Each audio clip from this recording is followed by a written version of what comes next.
Bueno, sean todos bienvenidos a una nueva edición de Bitácora de Viaje.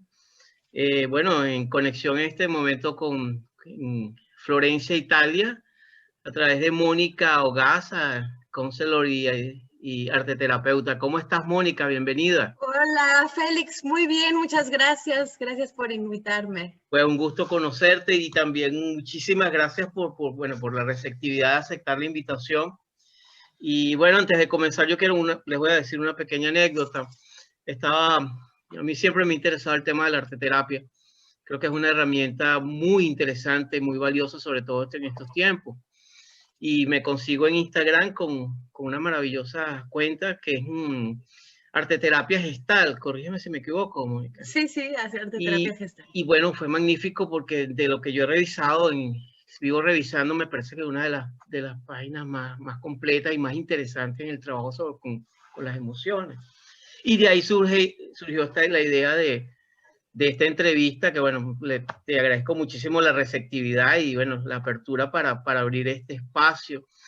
Dicho esto, quería comenzar la entrevista preguntándote, ¿cómo te inicias en este mundo de la arteterapia, de la terapia y arte? ¿Cómo es eso? ¿Cómo fue tu inicio en esto? Pues mira, fue unir dos de mis mundos, ¿no? Yo tengo una formación de artista, entonces yo estudié pintura.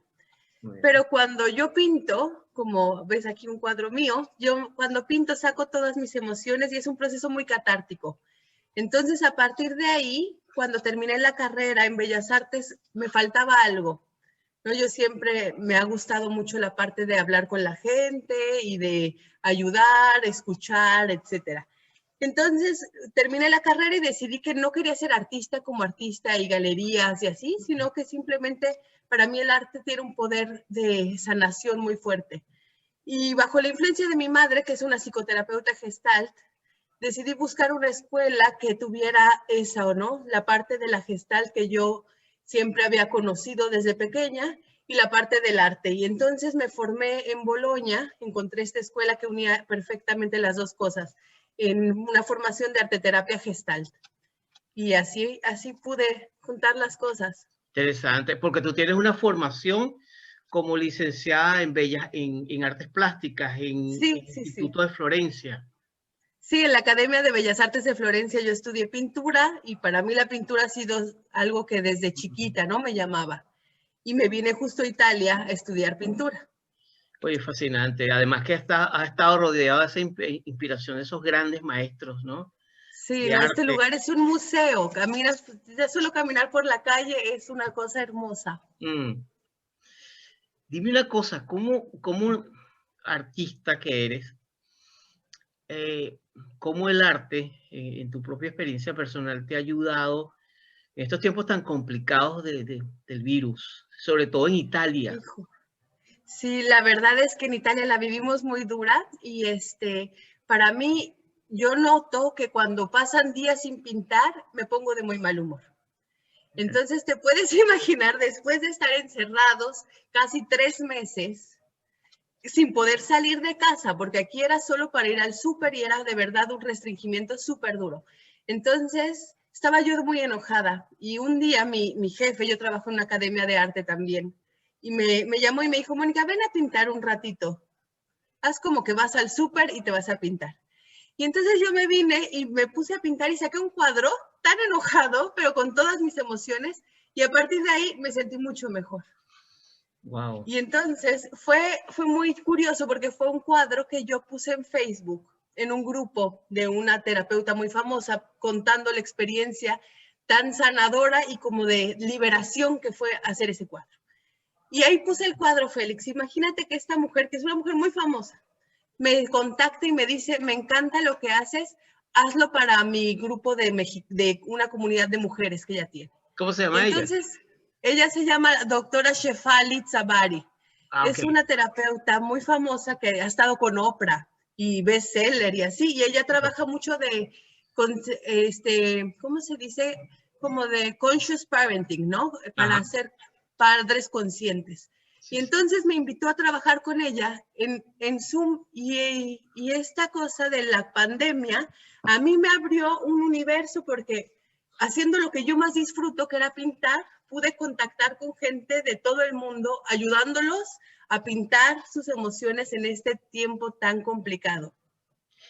Porque estábamos conversando antes de iniciar el programa, lo que me pareció fascinante. Tú estás trabajando aparte, estás apoyando grupos en Canadá, en Estados Unidos, en inglés, aparte que manejas, te mueves entre el inglés, el italiano y el español. Eres una ciudadana que te mueves en muchos mundos, ¿no? Sí, lingüísticamente hablando. ¿Cómo ha sido esa experiencia de apoyo? Esta experiencia ha sido increíble. O sea, yo siempre había trabajado solo en modalidad presencial, en Italia por el momento, ¿no? Y esto me abrió la posibilidad de irme al mundo y de ponerme a trabajar con mujeres de todo el mundo en inglés. Después me llamaron de Canadá para un grupo de jovencitos y entonces empecé a dar talleres para chavos de 12, 13 años. Yo normalmente no trabajo con adolescentes, trabajo siempre con adultos porque siento que los niños y los jóvenes están bien. Pero en esta época me di cuenta que no están bien. Ellos están sufriendo montonales, ¿no? Les ha cambiado la vida muchísimo de un día para otro. Entonces, a partir de ahí me he focalizado también mucho en trabajar con niños y con adolescentes para ayudarlos a través del arte a ver qué nos está pasando, ¿no? Y solamente entender que el hecho de sacar los colores y las emociones que traes adentro ya te hace sentir mejor. Interesante. Y la misma experiencia me lo abrió pues en español, ¿no? Porque dije, pues si estoy trabajando para todos, pues también en mi idioma, y así me siento hasta más cerca de las personas en México, o bueno, también hubo mucha gente de Centroamérica, de donde sea, ¿no? Sí. Lo importante es estar unidos. Yo creo que esto nos ha permitido el poder estar juntos, aunque estemos lejos. ¿Qué consideras tú, por ejemplo, en el trabajo con el... ¿Por qué el arte cura? ¿Por qué el arte ayuda, en tu opinión, como artista? En mi opinión, como artista, yo creo que el arte, si lo vemos en la historia de la humanidad, es algo que siempre nos ha acompañado. ¿Por qué? Porque el hombre, yo creo que tiene necesidad de crear, de explorar su mundo interno y de sacar emociones que transmitan algo, ¿no? Y luego habrá algunos que se quedan en la historia, pero pues eso no es importante. Yo creo que lo importante es el proceso, porque cuando te pones en esa escucha, ¿no? De ver cómo estoy, de sacar, de crear, yo creo que ahí se mueven tantas emociones que te sientes liberado en un cierto aspecto. Interesante eso. Y, por ejemplo, tú me decías algo así como la relación entre los colores y las emociones. Claro. Pues mira, yo obviamente partimos de diferentes escuelas de pensamiento, ¿no? En arteterapia. Ajá, en arteterapia, claro, porque cada corriente psicológica pues se apoya también de la arteterapia. La arteterapia nace como el instrumento para que las personas con dificultades a expresarse en palabras sacaran algo, ¿no? Y crearan y se expresaran a su forma. Por esto el arte era muy útil. Con el tiempo, obviamente, se fue adaptando a todas las corrientes psicológicas. Yo estudié Gestalt, y entonces la Gestalt es una rama humanista de la psicología, ¿no? Y entonces yo estoy muy enamorada de la Gestalt porque corresponde mucho a mi forma de vivir y de pensar. Y bueno, se las explico un poquito brevemente.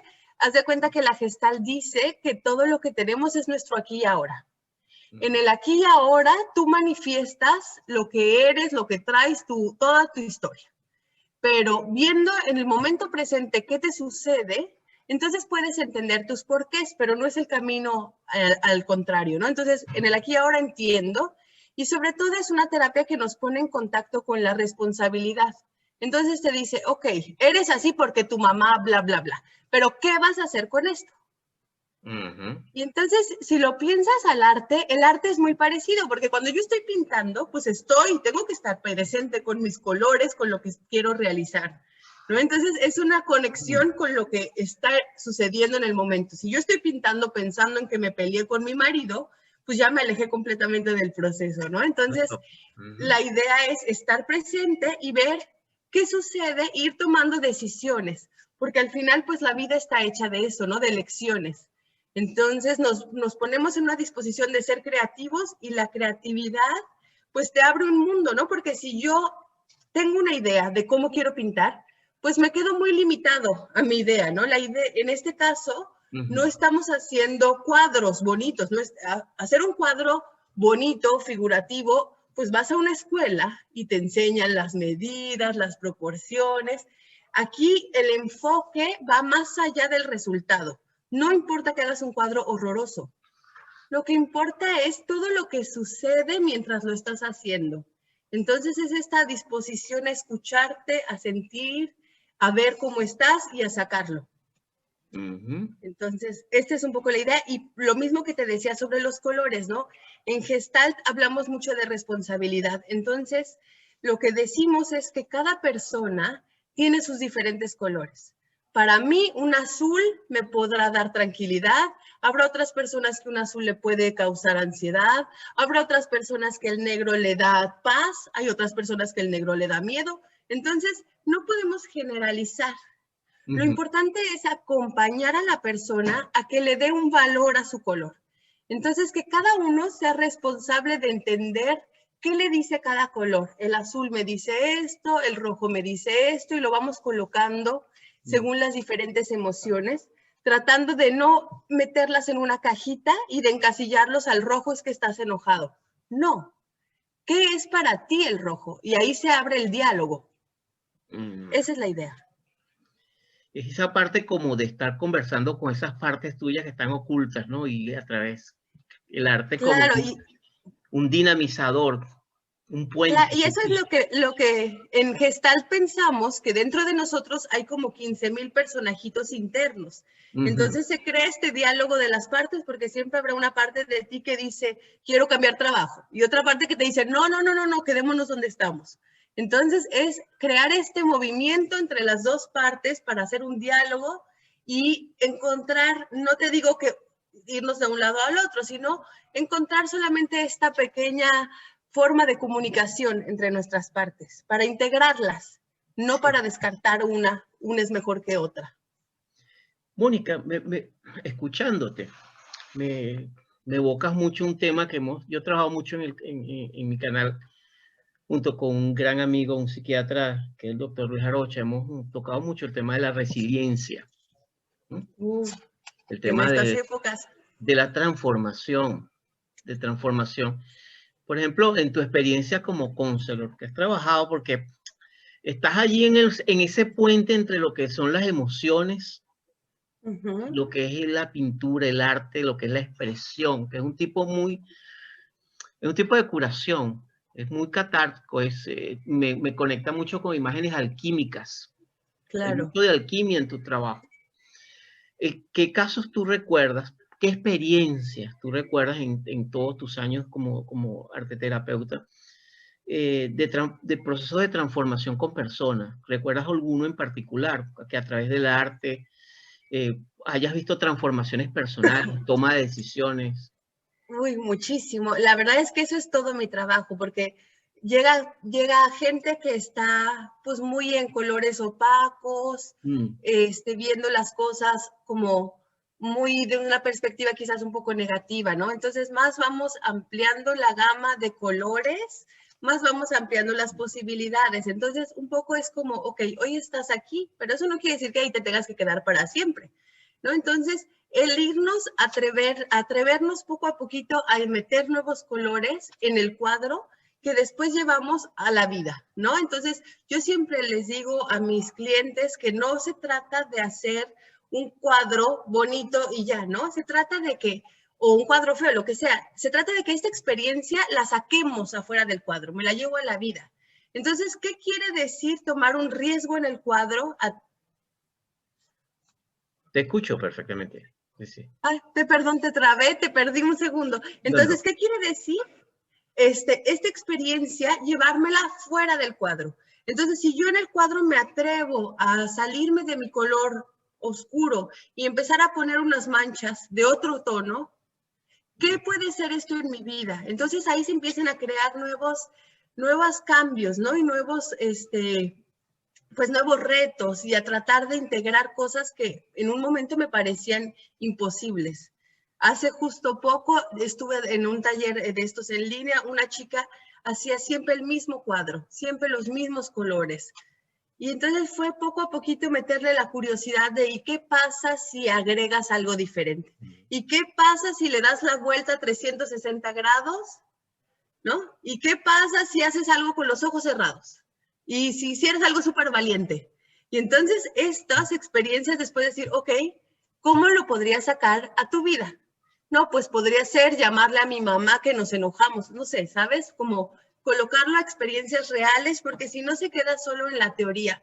Y la teoría es muy bonita, pero yo siento que a través de la teoría no cambiamos. El cambio está en la experiencia, cuando lo vivo y después lo puedo reproponer en otras cosas, ¿no? Eso es fascinante, interesante. Hay una corriente que surgió muchísimo. Precisamente acá tengo un libro que se llama Art and Healing. Ajá. Es un clásico, ¿no? De Barbara Ganin. Es un trabajo pionero sobre el cuerpo, mente y espíritu. Yo recuerdo una vez en Canadá, sobre todo en el Hospital de San Michel, en Toronto, me impresionó mucho el servicio de pediatría porque incluían arte. Los pediatras tenían ya trabajando artistas en música, artistas en el área de pintura, y cómo eso ayudaba sobre todo niños que estaban enfrentando procesos oncológicos, de cáncer, etcétera, etcétera. Claro. Y a mí me impresionó mucho el ver cómo, por ejemplo, la quimioterapia lo iban llevando también en pintura y ayudaban a los niños, ¿no? A través de la pintura a visualizar el sistema inmunológico, cómo los iba ayudando, ¿no? Son propuestas, ¿no? Claro. Y a mí me pareció eso muy, muy, muy poderoso, ¿no? El arte como un instrumento para el espíritu, para la creatividad, para mover la vida. Sí, y ahí está, solo para sacarte nos tendemos a encasillar nuestra mente en ciertos pensamientos, ¿no? Entonces yo creo que el arte nos ayuda a salirnos de ahí. Lo triste es que hemos pensado que el arte sea para artistas o que el arte sea como para un nicho, ¿no? Solo algunos son capaces de hacer arte. En cambio, yo sostengo que el arte debe de ser para todos, que es un lenguaje que todos deberíamos de experimentar. Obviamente habrá quien se siente más incline a hacer más cosas artísticas, quien le guste más, que como yo, que desde chiquita sentía la necesidad. Pero el hecho de que cada persona pueda solamente tener un espacio de diversión, de sacar colores, de experimentar, nos da muchos instrumentos para la vida, ¿no? Por ejemplo, ¿qué recomendaciones tú le darías a una persona que, por ejemplo, está ahorita pasando por un proceso complicado? Por ejemplo, el hecho de en este tiempos bien particulares en todas partes del mundo, para no etiquetarlos, ¿no? Y sin embargo, yo percibo que hay mucha ansiedad, mucha desesperación y mucha gente rindiéndose, ¿no? Ante esas fuerzas que están allí, yo lo llamo titánicas. Sin embargo, parece mentira, es interesante, pero muchas veces el poder de un lápiz y un papel puede transformar vidas. Claro. Y bueno, el trabajo que tú haces es maravilloso. Dicho esto, te quería preguntar, ¿hay alguna práctica que pudiera ayudar a una persona a iniciar este camino de empezar tal vez a dibujar, a expresar sus emociones sin que tenga que ser un terapeuta, sino claro. Mira, yo pienso, por ejemplo, ¿te acuerdas cuando uno está hablando por teléfono y se pone a hacer como garabatos mientras habla por teléfono? Claro, claro. Entonces, todos lo hacemos, ¿no? Yo creo que empezar a tener un diario de emociones. Así como yo escribo a veces cómo me siento, ¿no? En las mañanas, quizás hacer garabatos de cómo me voy sintiendo. Y a veces puede ser un nudo súper rígido y a veces quizás unas curvitas. No tengo que hacer un dibujo casi la Mona Lisa. Basta solamente hacer rayones. Porque si tú piensas, cuando éramos chiquitos, yo tengo 2 niños muy chiquitos, ¿no? Tengo una de 3 y uno de 7. Los niños son artistas, ellos no se preguntan. Mi niña no habla, pero hace unos dibujos increíbles, ¿no? Los niños lo traen, es su primera forma de comunicar, de poner su línea, de verse. Y entonces lo perdemos porque llega alguna maestra quizás que te dice, no, tú eres bueno para matemáticas, tú eres bueno para dibujar, y nos metieron, y lo perdemos. En cambio, el darnos el tiempo de solamente hacer un rayón, y estoy enojado, ¿y cómo es mi enojo? ¿Qué forma tiene? ¿Qué color? Ah, pues sácalo, ráyelo, ¿no? Entonces, yo haría un diario de rayones. Un diario de rayones, qué interesante. Ok, ese es un punto interesante. Dime algo como madre, como mamá, ¿cómo incentivas la creatividad a tus pequeños? Ellos me la incentivan a mí. Ellos son una fuente de creatividad interminable. Ellos son mis maestros. Yo lo único que hago es acompañarlos y sentarme y que me sorprendan. Porque los niños, Félix, ellos ya lo traen. Nosotros se lo quitamos. Yo me siento con ellos a jugar, abierta a que me vuelva una niña y me divierto. Yo creo que lo único que fomenta en este caso la creatividad es estar receptivos, estar con ellos, a darles tiempo de calidad y a divertirnos juntos. Eso me parece precioso. Fíjate que hay una parte que me ha llamado mucho la atención. Cuando tú dices la posibilidad de ver en perspectiva las cosas de manera diferente, con otros ojos, desde otra percepción, desde otra línea, ¿cómo sería la palabra? Desde una posición Como una perspectiva perspectiva. diferente. Como diría la programación neurolingüística, que es hija de la Gestalt. Hija rebelde, pero hija. Y sobre todo me parece que eso es fascinante, ¿no? Poder estar continuamente transformando esas imágenes. Hay un trabajo, Mónica, no sé si has estado en contacto con las ideas de ella, que es esta Dina Gloverman, el trabajo del poder. Ok, es una artista. Tu trabajo me recuerda mucho al trabajo de Dina Gloverman. Dina Gloverman es una terapeuta griega, que está en Grecia, y ella ha sido pionera en el trabajo con imágenes de conversaciones. Ella integra la Gestalt, integra la programación neurolingüística y una cantidad de elementos que ella hace allí. Básicamente ella establece diálogos con personajes imaginarios, como cómics, como superhéroes, como lo que sea, y los pone a conversar contigo y comienza un viaje allí, ¿no? Y entonces crea una especie de asesores. Entonces, por ejemplo, ello me parece interesante porque ella dice que cuando ella necesita vestirse para una fiesta, invoca a la diosa Afrodita, o a Venus, y entonces construye un diálogo, a ver, mira, ¿qué me pongo? ¿Qué color uso? ¿no? Y es interesante. Padrísimo. Se llama, uno de sus libros, te recomiendo, se llama El poder de la imaginación, o The Power of the Imagination. Es realmente es muy interesante. Y te pregunto esto porque tú estás rodeado de una ciudad como Florencia que está llena es un museo vivo, y el mundo habla. El mundo habla, cuando tienes la sensibilidad para conectarte con una escultura, con una flor, con una pintura. ¿Cómo es ese proceso tuyo de estar interactuando en Florencia con todas esas imágenes y esos mundos? ¿Cómo es tu proceso de conexión? Mira, mi proceso es, primero que nada, tratar de no dejarme de sorprender, porque a veces vamos por la vida sin ver, ¿no? Entonces, como recordarme que la belleza está ahí, porque si no, como en cualquier ciudad, pasas derecho y no volteas, ¿no? Entonces, yo lo que trato de hacer es siempre voltear para arriba, porque Florencia es una ciudad que tiene de repente techos afrescados y las casas son, no sé, te encuentras detallitos de esculturas en las paredes, entonces es como ese dejarme sorprender continuamente, ¿no? O perderme y cambiar caminos, ver cosas diferentes, no sé, agarrar una calle que no agarro nunca y seguir siempre tratando de redescubrirla, ¿no? Porque Florencia es muy chiquita, no sabes, es un pueblito, es muy hermoso, pero es chiquititita.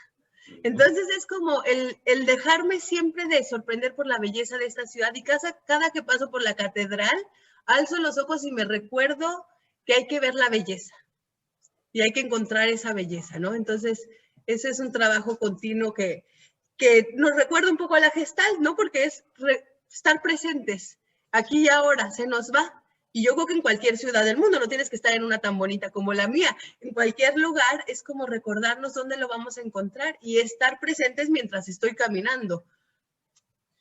A ver qué me encuentro. Sí, yo estoy muy de acuerdo contigo. Fíjate que es muchas veces las cosas más bonitas y hermosas que uno le pueden pasar son gratis. Sí. Tienes que gastar un centavo, es decir, Muchas veces la conexión con la belleza que eleva el espíritu en tiempos que necesitamos elevar el espíritu, se puede dar a través de eso, de la contemplación con una obra de arte, con una estatua, con una pintura, con una flor sencilla. Yo siempre cuando camino trato de buscar la flor más sencilla. Sí, ¿no? Y ver la belleza de lo sencillo, ¿no? También, y también una conexión eso con los niños. Y también eso está muy implícito en el trabajo de la arte terapia. Por eso me parece que es una herramienta muy noble. Sí, claro. Sobre todo porque nos recuerda que no se trata de hacer cosas maravillosas, ¿no? Se trata solamente de concederte el espacio para descubrir y para un poco jugar como los niños, ¿no? Entonces, darte la posibilidad de ver qué pasa si pongo esta mancha con otro color y cómo eso me va haciendo sentir, ¿no? Porque pues queremos un producto terminado, hermoso, y estamos siempre como en la expectativa, ¿no? Entonces, no me salió como hubiera querido, pero te estás perdiendo el proceso de todo lo que esto te puede regalar, ¿no? Entonces, la arte terapia te recuerda a estar, a jugar, a que al final de cuentas es papel o es creta o es cualquier material que sea, no es importante el producto. Se utiliza mucho el tema, por ejemplo, la visualización con tus clientes. Sí, por ejemplo, yo lo uso mucho en un ejercicio muy interesante sobre las expectativas. Cuéntame. Entonces, por ejemplo, les hago imaginar cuál sería tu cuadro ideal, cómo sería el cuadro más hermoso que te imaginas que pintarías, ¿no? Entonces lo visualizamos, qué colores tiene, qué formas, quizás te inspiras a algún artista, qué sé yo, Van Gogh, y te lo imaginas perfecto, precioso. Ahora píntalo. ¿Qué pasa cuando lo pintas? Que el 99.9 de las veces no va a salir como te lo imaginaste. Entonces, este punto hablamos mucho sobre la expectativa, ¿no? Como en la vida a veces nos hacemos ideas de cómo deben de ser las cosas y eso nos limita un poco, ¿no? Y nos cierra la posibilidad de ver cosas nuevas. Entonces, las expectativas como yo quiero que las cosas sean de tal forma y no son, y entonces me quedo frustrado, ¿no? Entonces, es interesante cuando yo trato de hacer este cuadro perfecto y veo lo que hay, cuál es mi realidad, la realidad que se está presentando en el cuadro, y entonces nos vuelve a esa pregunta de ¿qué voy a hacer con esto? ¿Cómo voy a hacer que este cuadro, que es este, vaya a ser perfecto para mí? ¿Cómo lo puedo adaptar a mi necesidad de hoy? Sin estar tanto en mi imaginación, ¿no? Porque muchas veces las expectativas nos alejan de la realidad y nos vienen sentimientos de frustración, de ansiedad. Y entonces es como conectarlo con la vida, ¿no? Porque la vida no va a ser siempre como tú te la imaginas. De repente llega la vida y ¡brum! Nos manda un COVID y nos destruye nuestras ideas. Sí, entonces, sí.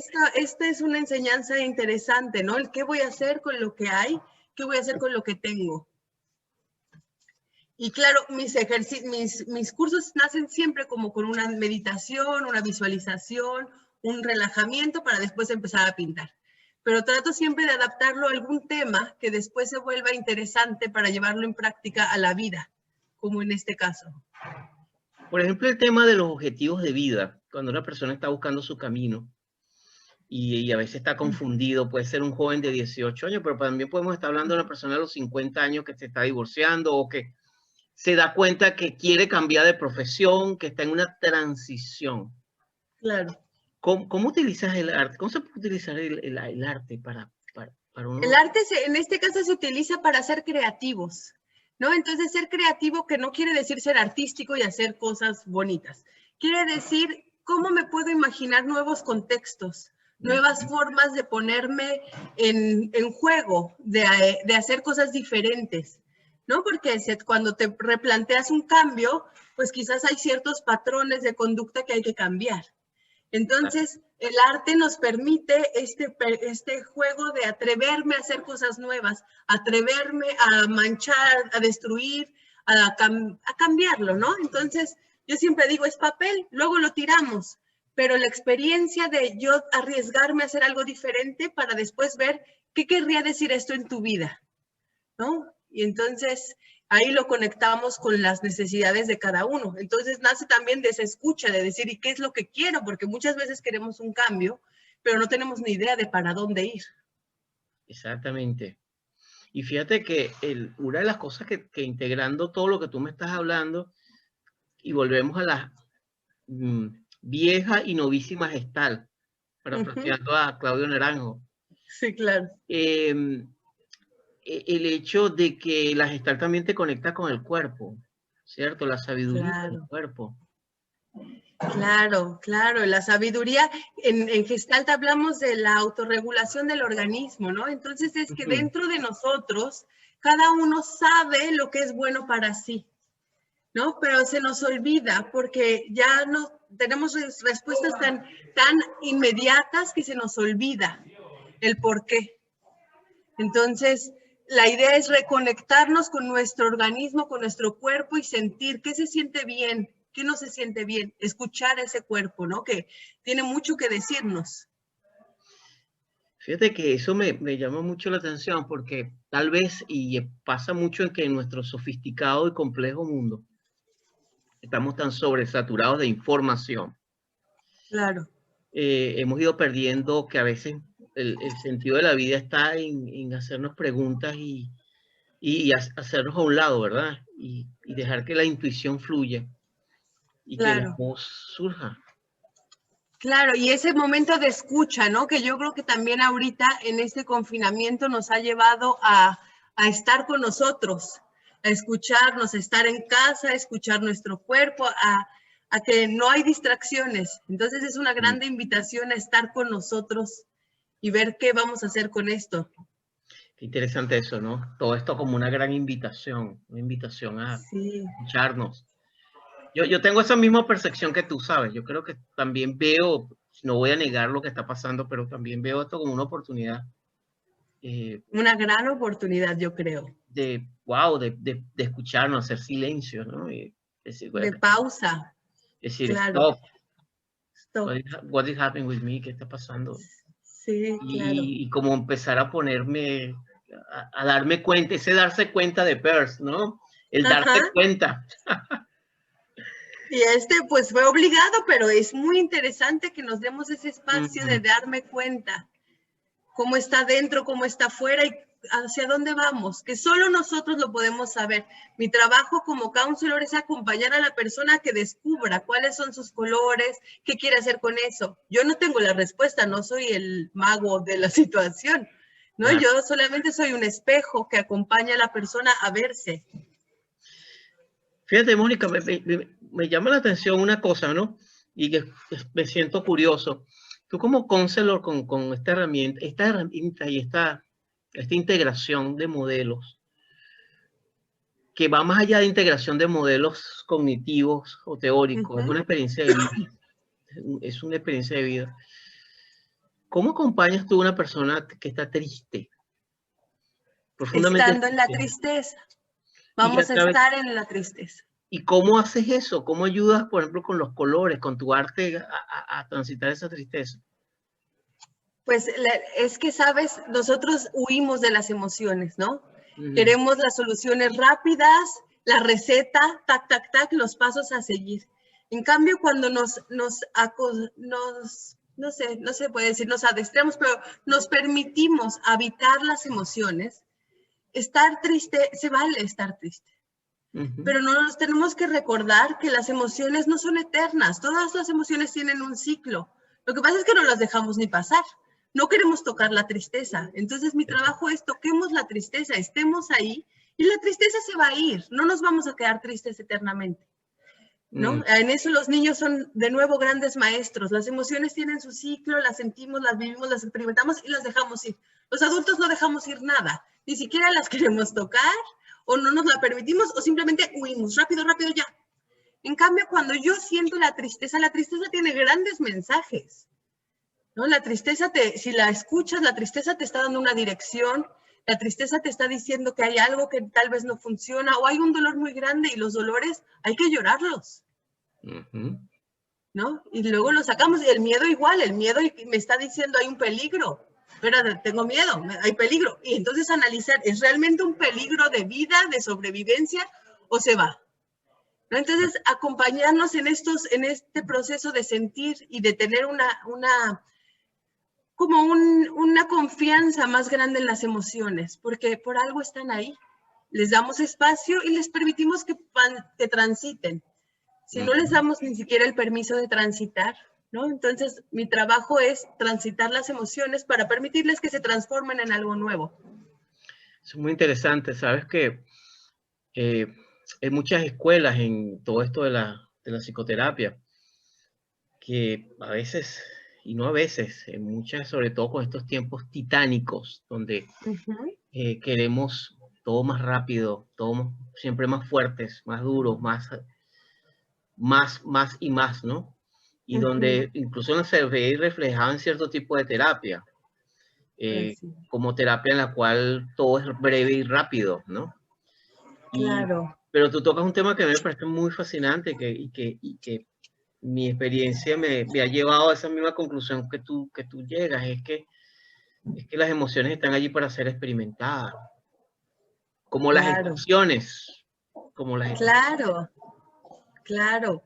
Por mucho que nos aferremos a la primavera, no, yo quiero más primavera, déjame en primavera y verano, no quiero saber nada del va a llegar. Sí, no existe, ¿no? Tenemos que estar en lo que hay. No nos podemos salir y resistir a que si llueve, pues ni modo, saco mi paraguas. Claro. Y yo creo que esa sabiduría de poder conectarnos con esa parte de la vida es lo que realmente nos hace seres humanos más maduros. Claro. ¿No? Y es interesante y de verdad que me parece fascinante cómo el arte, cómo pintar, cómo dibujar. Y no estamos hablando de lo que tú dices, que es creo que uno de los mitos que hay, porque hay mucha gente que pregunta, bueno, arte terapia, tengo que ser artista. Y fíjate lo que tú estás hablando, ¿no? Se trata de vivir eso. Al contrario, para mí cuando alguien sabe, es un artista, es mucho más difícil sacarlo de su concepto de yo soy artista. Cuando viene alguien que no sabe hacer nada, que dice yo no sé nada, nunca lo he agarrado, buenísimo, experimentemos con todo. Al artista hay que sacarlo de su idea de yo soy un artista, ¿no? Entonces ahí hay otra resistencia con la cual luchar. Con la cual luchar. Y eso eso es parte del viaje y del trabajo. Claro. Bueno, Mónica, muchísimas gracias. De verdad que gracias por la oportunidad que me has dado y que nos has dado, porque es muy interesante. Quería pedirte algo, si no es mucho. ¿Tú podrías mostrar un poquito el estudio que tienes ahí alrededor? Porque la maravilla que tienes allí. Miren, qué lugar tan hermoso. Esta es la Academia Ada de Florencia. Aquí trabajo. ¡Wow! Mira eso. ¡Qué maravilla! Un espacio divino. ¡Qué maravilla! ¡Qué maravilla! Aquí les enseñan a pintar con proporciones y así, pero yo me dedico al explorar las emociones y todo el mundo interior. Y cuando vas a México, quería preguntarte un poquito de eso. México, ¿cómo está la arteterapia, el movimiento de la arteterapia? Está fuerte, ¿eh? En México también la Gestalt va mucho.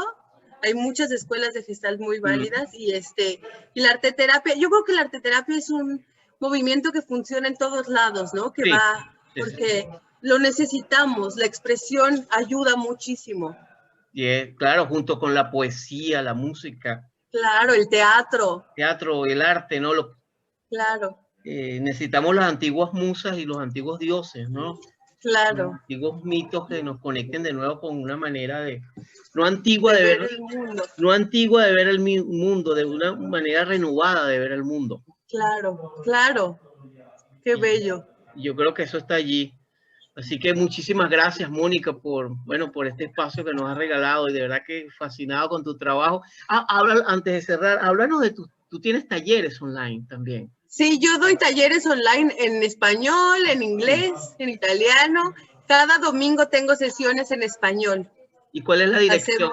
Si alguien se interesa por tu trabajo Pues en mi página de Arteterapia Gestalt, normalmente ahí está todo, y si no, mi página web, que es monica-ogas.com. Oh, maravilloso. Yo lo voy a colocar de todos modos abajo en la descripción. Y bueno, para que, los que quieran acercarse, de verdad que los invito a ver la maravilla de la página de Instagram. Es una maravilla para el trabajo con las emociones. Muchas gracias. Mil gracias, Félix. Un honor. Gusto estar aquí. De verdad que un honor y bueno, estamos en conexión.